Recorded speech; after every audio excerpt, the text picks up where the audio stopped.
2015년 3월 16일 언론 보도에 치명적인 오류가 있음을 인정한 뉴스가 전파를 탔다. 본 방송은 JMS의 총재가 여신도들을 성폭행하고 외국으로 달아났다가 중국 공안에 붙잡혀 송환됐다 밀항했다. 그러나 확인 결과 관련 보도는 사실과 다르며 성상납 협의 또한 무혐의 처분되었기에 해당 보도를 바로잡습니다. 한 종교단체 지도자에 대한 정정 보도에 이어 이미 선고된 법원의 판결에 문제를 제기하기 시작했다.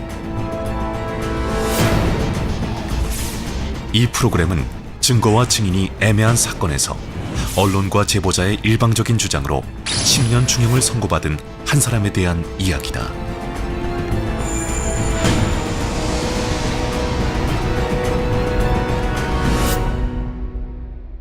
논란의 시작은 1999년 1월로 거슬러 올라간다.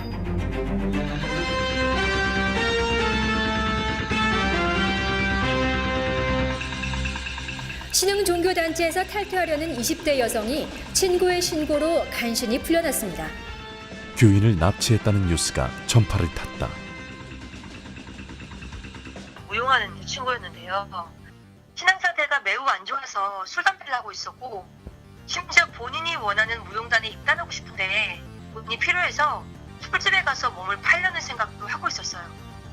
이대로 두면 큰일 나겠다는 생각이 들어서 지인들과 함께 만나러 갔었고 데려오는 과정에서 그 옆에 친구가 경찰서에 신고하게 된 거죠. 단순 폭행 사건으로 결론이 났지만 불순한 의도를 가진 무리들은 교단 총재의 성추문으로 확대시켰다. 오늘 설교 듣고 또 여자나 또 전도해야겠어요?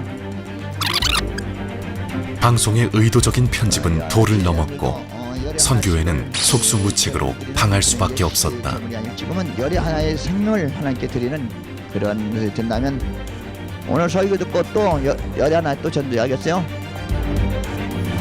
교인들 간의 단순 해프닝이 교단 총재의 성추문으로 확대된 데에는 치밀한 계획을 주도했던 한 사람이 있었다.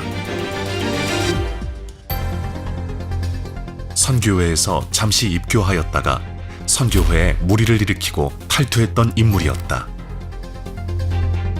그는 정명석 총재를 음해한 사실을 인정하고 직접 사과 편지를 보내기도 했다.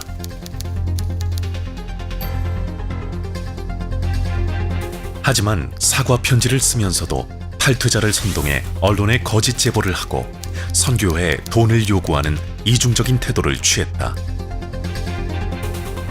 선교회는 거짓 제보를 그대로 보도하는 언론에 맞서 법정 투쟁을 진행했고 마침내 제보자의 일방적인 제보를 인용하지 말 것과 어길 경우 3천만 원을 배상해야 한다는 화해 권고 결정문을 이끌어냈다.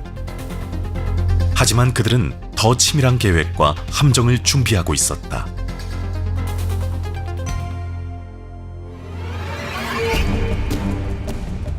중국 안산시 성폭행을 당했다는 신고가 중국 공안에 접수되었다. 중국 태권도 선교단에 합류하였던 여성이 정명석 총재를 만난 후 신고를 한 것이다. 포교 활동과 성폭행에 대해서 엄격한 중국에서는 목숨까지 위태로운 상황이었다. 그들은 한국으로 오자마자 정명석 총재를 음해해온 무리들과 합류하여 대대적인 기자회견을 통해 여론몰이를 시작했다. 하지만 사건이 발생했다고 주장한 다음 날 카메라에 비친 모습은 환하게 웃는 모습 일색이었다.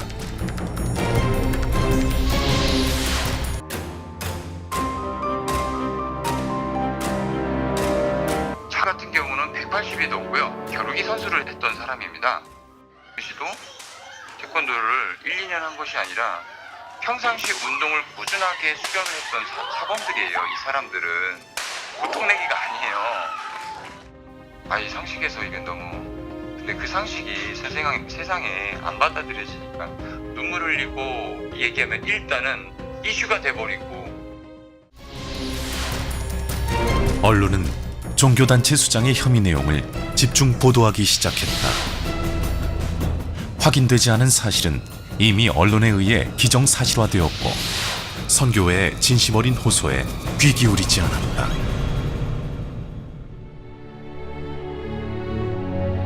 쓸쓸하다고 하지 말고 나도 못 만난다고 하지 말고 그럼 하지 말고 외롭고 쓸쓸하면서 하나님과 하나 되고 그런 길을 통해서 하나님을 섬기고 찾고 일체되고 그런 삶이 연속 이루어져야 됩니다.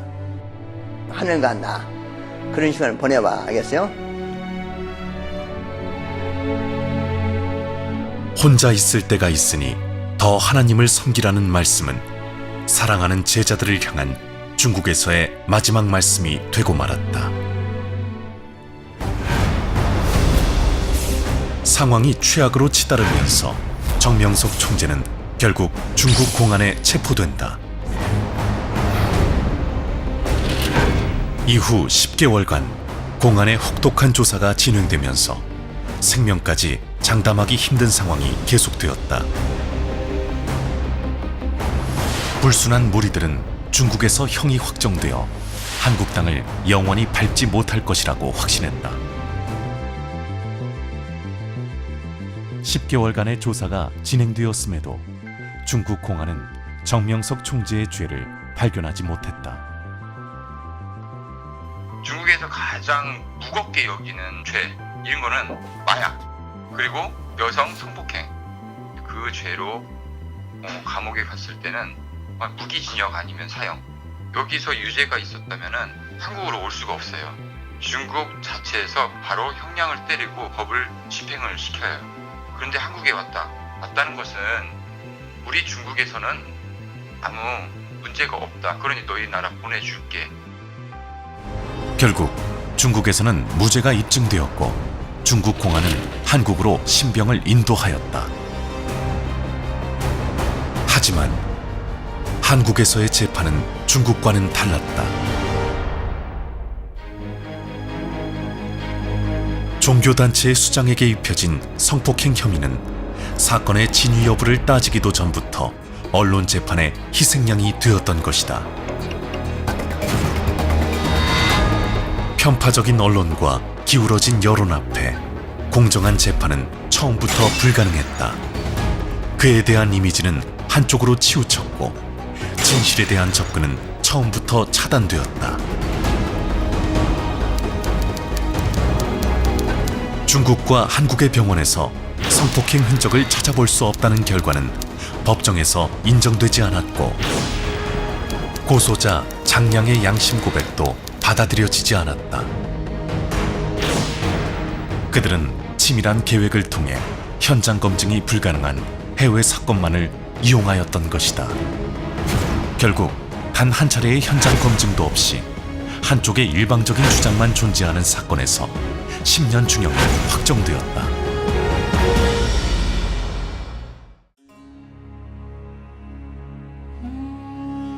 하나님, 정말 나를 사랑하십니까?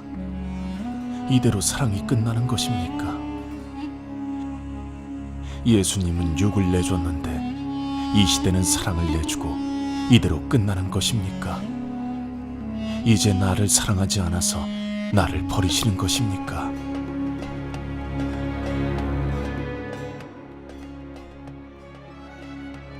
정명석 총재는 오해를 벗기 위한 노력보다는 악인들을 위해, 사랑하는 제자들을 위해 기도했다. 하나님, 제게는 원수도 없고 미워하는 자도 없습니다. 제자들과 시대가 몰라서 그랬으니 용서해 주세요. 예수님처럼 제가 십자가의 길을 가겠으니 선미사의 죄, 시대의 죄, 세상의 죄를 청산하여 주세요.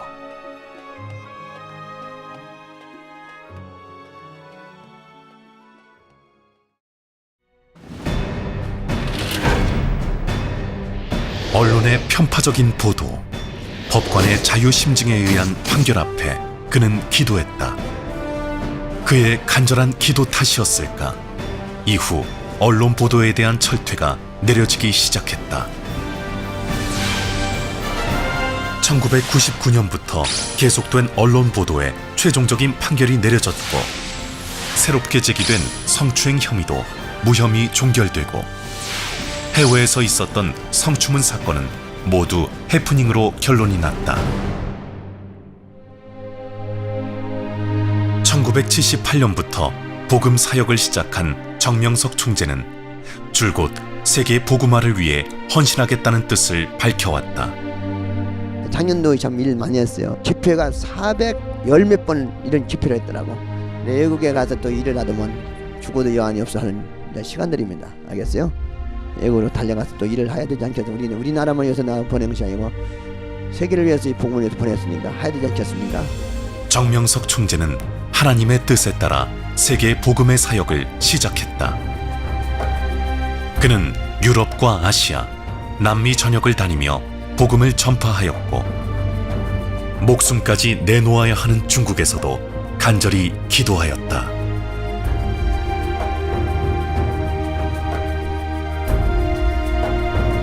오직 하나님 사랑의 한계를 살아온 정명석 총재는 억울한 누명을 쓰고 시대의 십자가를 지고 가면서도 오직 기도와 말씀으로 섭리 역사를 이끌었다. 그의 간절한 기도와 말씀은 섭리사의 회개의 물결을 이끌었고 결국 찬란한 휴거 부활의 역사를 이루었다.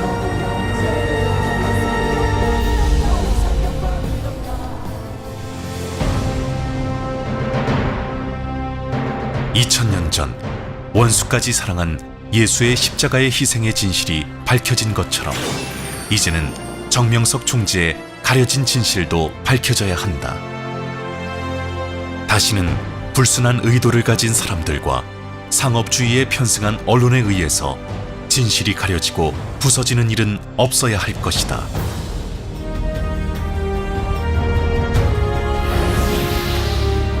거짓된 소문이 유포되고 소문은 그로테스크한 여론을 만들고 그 한가운데 있는 무고한 사람이 희생된 수많은 사건에서 교훈을 삼아야 한다. 100명의 도둑을 놓쳐도 1명의 억울한 사람을 만들지 말아야 한다는 교훈을 되새기며 다시는 무고한 희생자가 생기는 일은 없어야 할 것이다.